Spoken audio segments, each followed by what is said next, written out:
Number 2. This happened about 5 years ago when I was 16 and was attending my last summer at my sleepaway camp in West Virginia. Granted, I was only there for a month, but it was the longest month of my life. My cabin was full of girls I knew from previous summers, and a girl no one knew, Mary. She was kind of the oddball out, and it was obvious after a few days that she isolated herself and had a hard time fitting in. So I tried my best to include her in our normal activities, while the rest of my friends, they didn't pay her too much attention. After about a week, she started clinging to me, which I figured was because she just liked me as a friend and I was the only one that showed her any attention. Wherever I went, she was kind of just right there, always a step behind me, right in my periphery. We were required to take buddies to the bathroom, and whenever I casually mentioned I was going, she would jump up and volunteer to take me. I started noticing strange habits of hers. Whenever we would walk to an activity, she would walk next to me, and if she noticed our walking was out of sync, like my right leg going forward when her left leg did, she would skip to adjust it so we were walking the same way. Now, this sounds a little questionable, but I thought maybe I was just overthinking it, until several of my friends mentioned that they were noticing this stuff happening as well without me saying anything. During meals, we were assigned tables, but even though she sat across the entire dining hall away from me, she never stopped watching. I would go up to the buffet and fill my plate, noticing that as I sat down, she would go up and choose the exact same foods as me while still watching me. This happened with every activity. At this point, I wasn't creeped out yet. I was just a little weirded out by her tendencies. On a Tuesday, I was just starting to ride the horse I was newly assigned during a ring lesson. This horse was a little wild from the winter off and bucked me off, causing me to be forced to stay in the infirmary during the lesson times for the rest of the week. The following week, I watched as Mary went out of her way to request the same horse that I had fallen off of. I was kind of perplexed by this. And, of course, the Tuesday of that week, I watched as she threw herself off that horse and was also forced to stay in the infirmary alone with me. My 1 hour a day that I could escape her was now also taken away. I started to get really annoyed by her because no matter what I was doing, she was always there. We had to switch bunks midway through the session, and I was genuinely angry when she requested not only the same cabin as me, but also the same bed next to mine. We both chose top bunks that were aligned on the same wall, so my feet were at her head. But I started to notice even weirder things. I was writing a letter home one day and felt like I was being watched.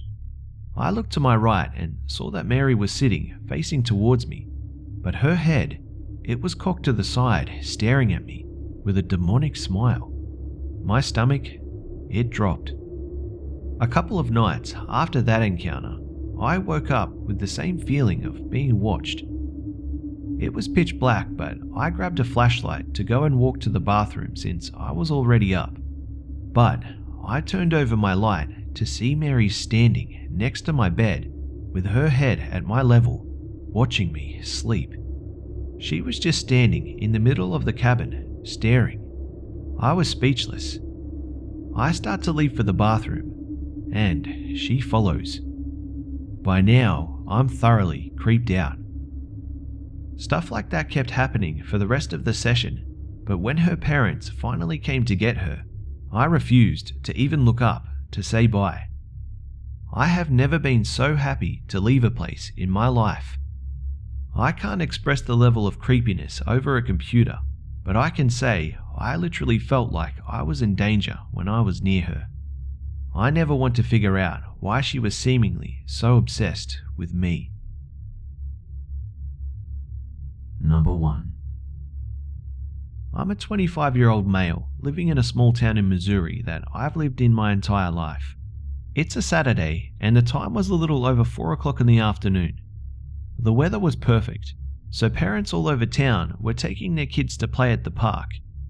I have a very strict routine and try my best to go walking for exercise on a daily basis. I was getting tired of exercising around my neighborhood. It was becoming tedious seeing the same roads, houses, trees, cars, and so forth.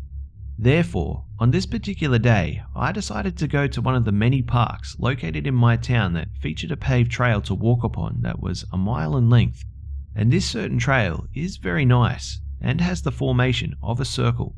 Plus, it was the closest park to my house. It was only 5 minutes away. When I arrived and pulled into the parking lot, I saw children playing and heard their happiness and parents laughing and having a fun time. But I also noticed a man sitting in his car, facing forward so he would have a clear look at all the people. At first, I didn't think anything unusual of it, and I chalked it up to the fact that I probably got here to the park as this man was about to leave, and that he was perhaps on his cell phone. At this point, I'm still in my car texting a friend of mine about hanging out and grabbing some dinner at Applebee's once I get done with my workout. 10 minutes later, this man in the car next to me, he was still there, just watching. He was beyond adamant on whatever his eyes and inner thoughts were transfixed on. Within this time frame, the majority of parents were starting to leave for home. My conversation with my buddy had also ended, so I got out of my vehicle, locked the doors, and put my keys into my right-hand pocket. Then I put my iPhone on shuffle on my playlist, and putting my earbuds in, I started to carry on my way. I'm slightly paranoid about this guy still sitting in the car, and I decided to start walking counterclockwise. As I got quite far on the trail, I looked back just to simply see if he was still there. Noticeably, all the children and parents were now gone, but this person, he was still in his car. On a normal walk, I would have my volume on the music cranked up to the maximum, but not this time. I had it quite low, to the point where I could still hear the songs completely fine, but also my surroundings. As I keep up my pace, I'm about 1/4 of the way done. Suddenly, this man gets out of his car. I took a deep breath, sighed heavily, and mumbled to myself, "Alright then, let's see what happens." The entire time, I had an incredibly uneasy feeling in my stomach. This vibe was overpowering. Trusting my instincts, I prepped myself, being ready for whatever may take place. It's pretty hard to scare me, to be honest, mainly because I'm always alert wherever I am, and I know how to stay calm and keep my composure during tough situations. This man, instead of following me, he took the opposite side of the trail. My first thought was, "Alright, that's pretty clever." He was intelligent and knew what he was doing. What this man didn't know, though, is that I'm already one step ahead of the game. I've already played the many possible scenarios that could occur in my head. As this man was on the other side, we both knew that in a matter of minutes we would have to cross paths and walk past each other. As we got closer, his eyes, they gazed upon me. I took the keys out of my right pocket and put them in my hand, gripping them and using the largest key to put in between my knuckles like a knife. He was quite a large individual, stocky and dressed up as a man that could be perceived as a factory worker. He had brown, steel-toe boots, jeans, and a rough denim jacket. And then, it happened. Key still intact, our paths, they finally crossed. And as he was strolling past me, he took his hand and grabbed his crutch and said, "Hi," with a sadistic grin on his face. I ignored him and kept moving forward. Suddenly, I hear him loudly say, "Hey!" I'm about 15 feet ahead of him. I stop in my tracks and reply, Yes?" Still smiling, he proceeds to ask me for my name. Obviously, I lied and said, "Peter." He then continues on, asking me, "How are you today, Peter?" Instantly, I said, "Good, thanks," giving a small nod of acknowledgement, and turned back to my direction of the trail and walked away. My headphones were muted for the sake of caution to hear footsteps. I'm now currently another 1/4 of the way completed with the walk. I was approximately a solid 150 feet away, so I turned my head to glance back at him. Oddly enough, he was still standing in the same spot from where he attempted to speak to me, watching me the entire time. His posture and eyes never moved an inch, and his hand was still at his crotch.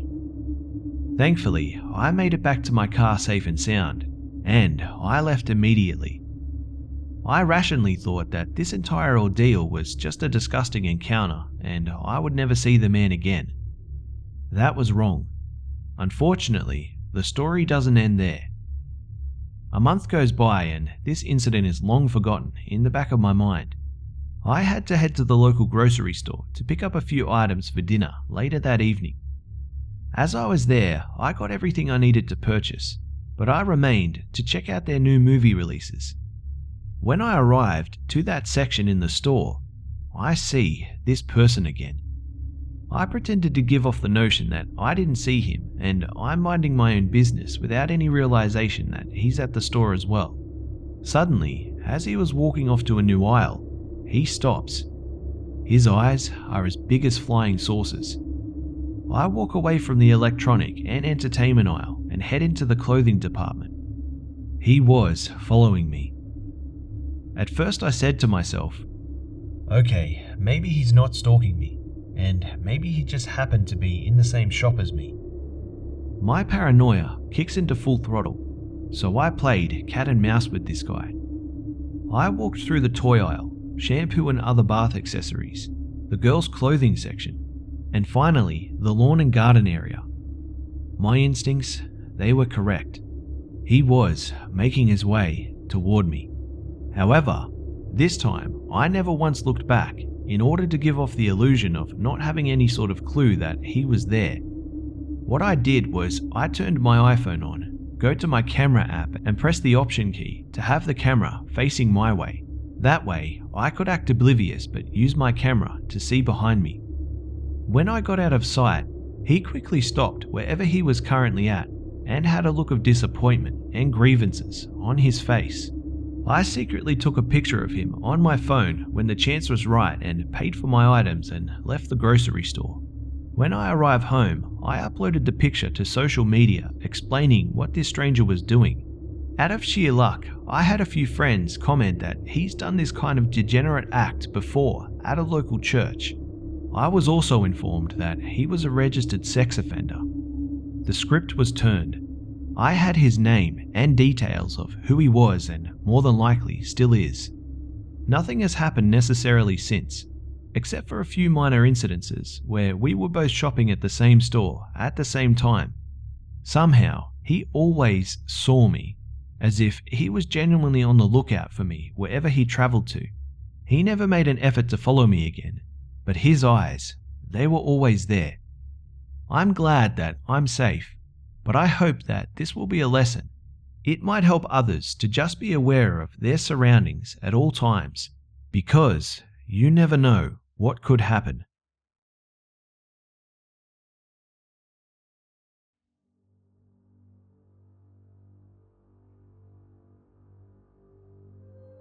G'day mates, it's be.busta here.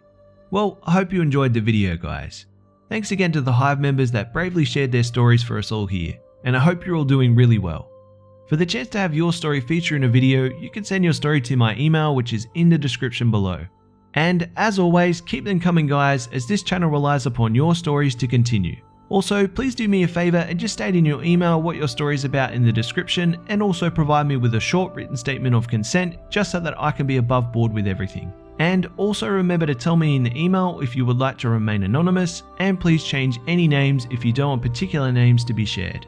As always guys, it would be awesome if you could like, share, comment and subscribe if you're new. Don't forget to follow me on Facebook, Twitter and Instagram for updates throughout the week. You can also catch me on my second channel, all of which have links in the description below. Thanks again for always tuning in guys, for all the love and support, and I'll see you mates in the next one.